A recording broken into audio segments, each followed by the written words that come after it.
Vocational Education and Training.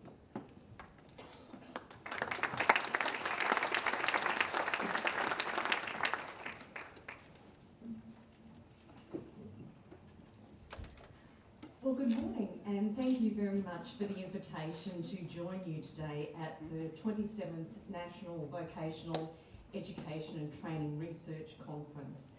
Firstly, can I acknowledge the participants who are here today, representatives of NCVER and our New Zealand co-hosts, Industry Training Federation and ARCO Aotearoa, as well as those from Avetra and TAFE New South Wales. We certainly have an absolute wealth of knowledge and experience in the room today at this conference, and vocational education is going to be all the better for having the opportunity to benefit from the discussions that you're going to be having at this conference. So I thank you so much for coming together to share your expertise. As we look to the future, our vet sector will play a critical role in ensuring people have the skills they need to navigate increasingly complex careers. The many strengths of vet means it stands ready to meet those challenges. It's the largest education sector in Australia, internationally recognised and sought after, and very accessible to people of all backgrounds, interests and ages, and at all points in their lives. Our vet sector has many strengths. It's closely aligned with the needs of industry. There are excellent outcomes for students. Nearly 80% of vet graduates secure a job soon after completing training, and graduates in full-time employment earn a median annual income of about $55,000. And it has an outstanding international reputation, with many nations considering Australia best practice and seeking our expertise, with an estimated export value of around $4.8 billion. There's no question that our vet system is world-class and has underpinned Australia's economic prosperity and growth for more than a century and a half. The skilled workforce produced through our education system, from universal primary education through our strong school system, world-class universities and our vet system across the nation, is and has always been one of the pillars of our economy. This places us in a fantastic position to take advantage of the challenges and the opportunities before us. As always, it's important to be equipped with current data and research. My department has been supporting the National Centre for Vocational Research and others to work with labour market experts and data analysts to determine how vocational education and training can help individuals meet future skills needs. For example, a recent report from NCVER by Chandra Shah and Janine Dixon of Victoria University raises a couple of very interesting issues. Certainly, it confirms that employment continues to shift towards higher skills, but it also places a lot of emphasis on the importance of replacement demand, particularly amongst the trades. And I think it's fair to say that we have focused a lot on attracting young people into the trade sector here in Australia, and we've focused on what our skill needs are going to be in the future. What this report highlights is that we also have to focus on the replacement demand. So as our tradies are getting older and they are moving out of the system, we not only have to bring the young people in to meet future skills needs, but we have to make sure that we're replacing the skills of the older workers who are leaving the system. So there will be opportunities that are created through that, as well as clearly a skill demand at the upper end in terms of mentoring and making sure that our new people coming into the system have the proper support that they need. We've also been working with the Department of Jobs and Small Business on a project to create a repository of jobs and skills data that can inform individuals, employers, industry and educational institutions about the changing nature of work and the training that can help people adapt. We've used information from 6 million job ads, tax data, student outcome data and unit text descriptions to classify the core skills, experience and education required for each occupation, and now have a prototype career recommendation engine called Jedi, which is not from Star Wars. It is actually for jobs and education data integration. It uses a person's current or previous employment to understand their current skills before providing recommendations for new jobs which use similar skills. The project also identifies a user's skill gap between various recommended jobs before identifying vet courses that will fill the gap. Now, we know that the workforce is changing because of the increasing use of technology and changing demographics, but strong research is essential to ensure policy development is effective and focused. With all the talk of digital platforms, scientific discoveries, rapidly advancing technology, and the fourth industrial revolution, we know the future of work is at its heart about people, making sure our people have the skills they need to succeed in this changing environment. And VET will continue to play a fundamental role in putting people first and supporting them to thrive. The Prime Minister established the Industry 4.0 task force to provide guidance and advice in this space. This task force has, since becoming the Industry 4.0 Advanced Manufacturing Forum, and is led by the Australian Industry Group. The government has also recently created the Digital Transformation Industry Reference Committee, an IRC, to oversee efforts across the training sector to adopt future-focused skills in response to greater automation and digitalisation of work practices. The Digital Transformation IRC will closely work with the Industry 4.0 Advanced Manufacturing Forum and include subject matter experts in areas such as advanced manufacturing, cyber, ICT and transport. It's just another step we're taking to help future-proof the national training system. The concept of Industry 4.0 came from Germany, and like Australia, Germany has a strong vocational education and training sector. I was able to visit Germany in my role as Assistant Minister for Vocational Education and Skills, and I was certainly impressed by how they operate. And I must say that there's a lot of recognition worldwide for the German system, the dual system that they have of training.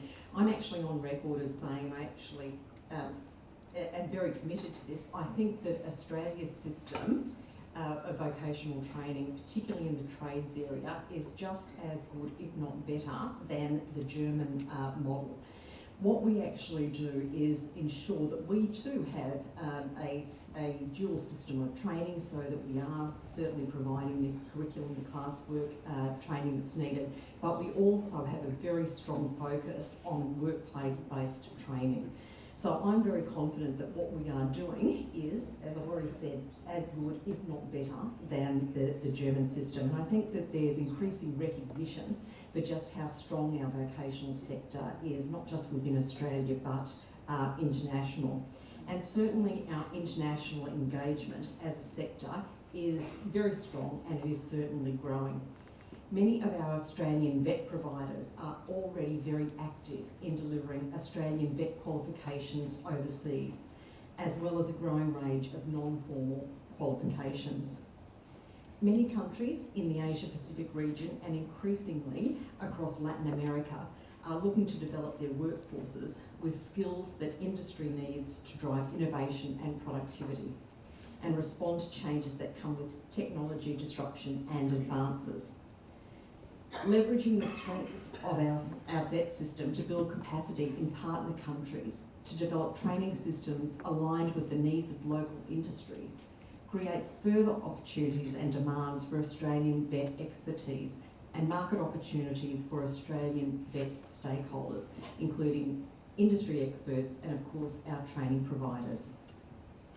For these reasons, the Australian Government has been pursuing a comprehensive agenda, both bilaterally and through multilateral fora, to better align training systems in partner countries with those of Australia, to facilitate international mobility and trade in services. This work has focused on capacity building and the development of regional occupational standards in particular industry sectors and regional policy frameworks to support skills recognition and labour mobility, involving a number of countries including China, Indonesia, Peru, the Philippines and Vietnam. Australia's work also involves the promotion and development of innovative training products to meet local labour market demands. We'll continue to work with the sector to ensure flexible policy frameworks are in place that create a positive and enabling operating environment to support international VET activities. My vision for the VET sector is to see it restored to its traditional status as one of the pillars of our tertiary education system. Now, while I believe that many Australians have always understood the critical role of VET, in particular the opportunities that training institutions can provide Australian kids, good jobs in trades, business and industry, real skills which lead to real careers. The higher education sector has done extremely well over many years now to sell the dream that a degree is the best, if not the only pathway to a job and employment security. And the success that universities have been able to achieve in selling this message, this dream, has often come at the expense of the VET sector. But I want to restore Australia's faith in the VET sector as an educational pathway that has served communities, businesses, industry and our economy for decades. In fact, it's imperative that VET is restored to its traditional status as an equivalent pathway to qualifications and employment, so that we can start the transformative process of reimagining the tertiary education sector as a whole. We must consider how we integrate the strengths of universities and VET to deliver the best outcomes for students, for business and industry, and for our future economy. The Real Skills for Real Careers initiative was devised to raise awareness, unity and promote the VET sector. And we know that raising the status of vocational education is so important if we're going to attract people into the sector and to enable us to meet our skills needs both now and into the future. We've also raised a number of other key problems, especially putting an end to the shonky providers who roped in students, saddled them with debt, and then offered very little return, sometimes handing them worthless qualifications. The VET Student Loans Program, in place since the 1st of January last year, is also building that confidence. We've seen a rising rate of VET program completions, jumping 5 percentage points for programs commencing in 2016 compared with programs commencing in 2015. And today I'm very pleased to announce further changes to better protect VET student loans students. The government is extending the tuition protection service that currently supports international students when their provider ceases their course across VET student loans and non-university higher education fee help providers. Pending the passage of legislation from 2019 onwards, if a provider closes or ceases a course, the expanded tuition protection service will support students to continue their study with another entitled provider. Consistent with the current tuition protection service, the new arrangements will see providers pay levies held in sector-specific quarantined accounts to be used to support students and providers. The expanded tuition protection service will also fund an incentive payment which will be paid to student loans providers and non-university higher education providers who are enrolling students as a replacement provider. This reform is to strengthen the protection for students and the credibility of the system, and it's all part of rebuilding confidence in the VET sector. As a government, we're also keenly aware there is more work still to be done to clean up the mess the previous government left in vocational education with their disastrous VET fee help scheme.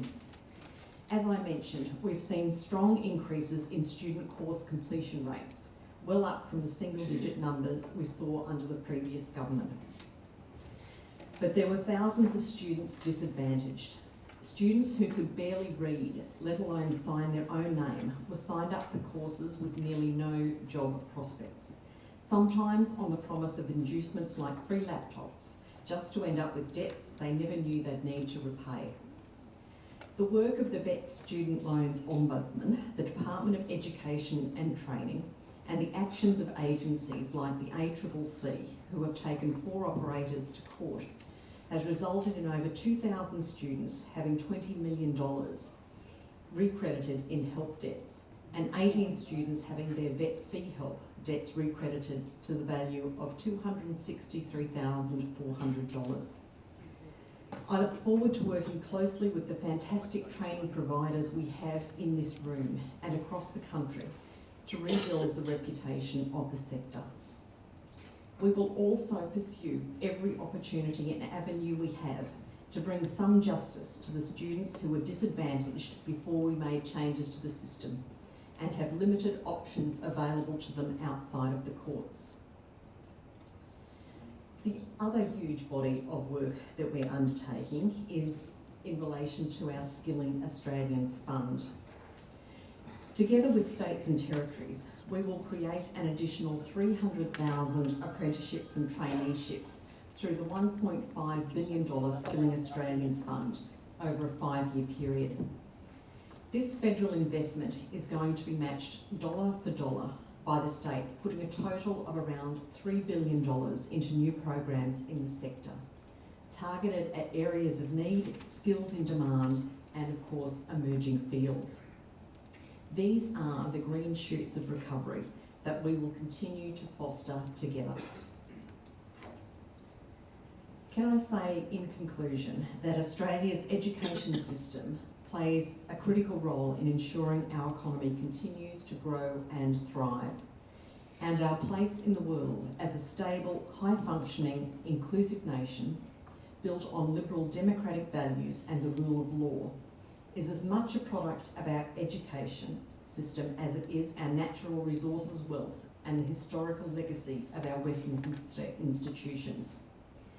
Our education system is one built on values of equality and excellence, and it is those values that will take us into the future, internationally competitive and respected, highly skilled, well-educated and resourceful citizens ready to make a contribution to the global market and to communities and business across the country.